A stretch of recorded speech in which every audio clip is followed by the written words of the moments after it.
എല്ലാവർക്കും SR കറിവെട്ടിലേക്ക് സ്വാഗതം. ഇന്നത്തെ റെസിപ്പി മസാല ദോശ. അപ്പോൾ റെസിപ്പിയിലേക്ക് പോയാലോ. ഒരു 3 മീഡിയം വലിപ്പത്തിലുള്ള ഉരുളൻകിഴങ്ങ് പുഴുങ്ങി തൊലി കളഞ്ഞു വെച്ചതാണ്. 4 പച്ചമുളക് കട്ട് ചെയ്തത്, ഒരു ചെറിയ കഷ്ണം ഇഞ്ചി കട്ട് ചെയ്തത്, 4 വെളുത്തുള്ളി ചതച്ചത്, 2 മീഡിയം വലിപ്പത്തിലുള്ള സബോള നീളത്തിൽ അരിഞ്ഞത്. ഒരു പാനിലേക്ക് 4 ടേബിൾ സ്പൂൺ വെളിച്ചെണ്ണ ചേർത്ത് കൊടുക്കുക. ഇപ്പോൾ വെളിച്ചെണ്ണ ചൂടായിട്ടുണ്ട്. 1/4 ടീസ്പൂൺ ഉഴുന്നും, 1/2 ടീസ്പൂൺ കടുക്, 2 വറ്റൽമുളക്, കുറച്ച് കറിവേപ്പില. കടുകൊക്കെ പൊട്ടി വരുന്നുണ്ട്. ഇതിലേക്ക് ഇഞ്ചി വെളുത്തുള്ളി ചേർക്കാം.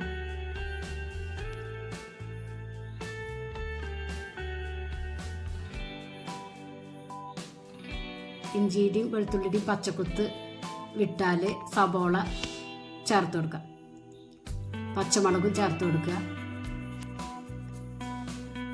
സബോള വേഗം വഴന്ന് കിട്ടാൻ കുറച്ച് ഉപ്പ് ചേർത്ത് കൊടുക്കുക. നല്ലവണ്ണം മിക്സ് ചെയ്തെടുക്കുക.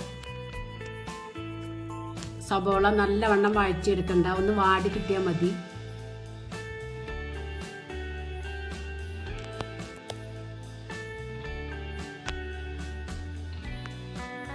ഇതിലേക്ക് 1/4 ടീസ്പൂൺ മഞ്ഞൾപ്പൊടി ചേർത്ത് കൊടുക്കാം. നല്ലവണ്ണം മിക്സ് ചെയ്തെടുക്കുക. ഇപ്പോൾ സബോളയൊക്കെ വാടി വന്നിട്ടുണ്ട്. 1/2 കപ്പ് തിളച്ച വെള്ളം ചേർത്ത് കൊടുക്കുക. നല്ലവണ്ണം ഇളക്കി മൂടി വെച്ച് ലോ ഫ്ലെയിമിൽ സ്റ്റവ് വെച്ച് കൊടുക്കുക.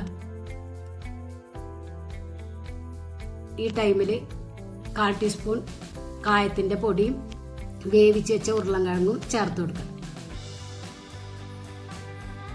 ഉരുളൻകിഴങ്ങ് ഉടച്ചിട്ടും ചേർത്ത് കൊടുക്കുക. ഇങ്ങനെയും ചേർത്ത് കൊടുക്കുക കേട്ടോ. ഞാൻ ഇങ്ങനെയാണ് ചേർത്ത് കൊടുക്കുന്നത്. ഇതൊന്ന് മാഷ് ചെയ്യാം.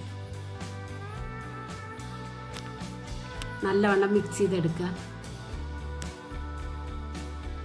ഉരുളൻകിഴങ്ങ് നല്ലവണ്ണം ഉടച്ചെടുക്കണം.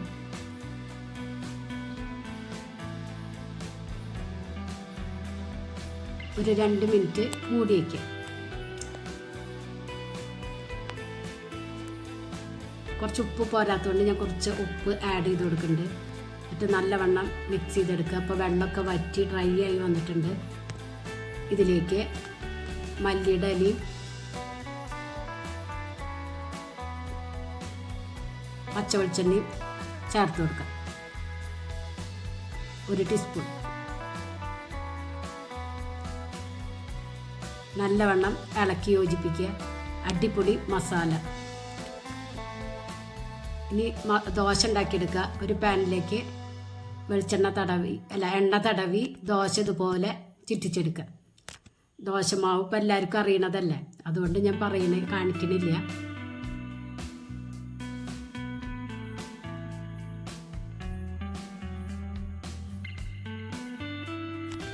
എണ്ണ ഒഴിച്ചു കൊടുക്കുക. മുകളിൽ നെയ്യ് വേണമെങ്കിൽ നെയ്യ് ഒഴിച്ചു കൊടുക്കുക കേട്ടോ. അതിൻ്റെ മുകളിൽ മസാല ഡ്രൈ ആയി വരുമ്പോൾ മസാല ഇട്ട് കൊടുക്കുക. ആ ഭാഗം ക്യാമറ ഓഫായി പോയി, അതാണ് മസാല വെക്കുന്ന ഭാഗം കാണാഞ്ഞത്. അടിപൊളി മസാല ദോശ. എല്ലാവരും ട്രൈ ചെയ്ത് നോക്കണം. നിങ്ങൾക്ക് ഈ ചാനൽ ഇഷ്ടമാവുകയാണെങ്കിൽ പ്ലീസ് ഒന്ന് സപ്പോർട്ട് ചെയ്യുക, സബ്സ്ക്രൈബ് ചെയ്യുക, ലൈക്ക് ചെയ്യുക, ആ ബെല്ലൈക്കൺ ഒന്ന് അമർത്തുക. അപ്പം ഞാനിടുന്ന ഇതുപോലുള്ള വീഡിയോസിൻ്റെ നോട്ടിഫിക്കേഷൻസ് നിങ്ങൾക്ക് ലഭിക്കും. Thank you.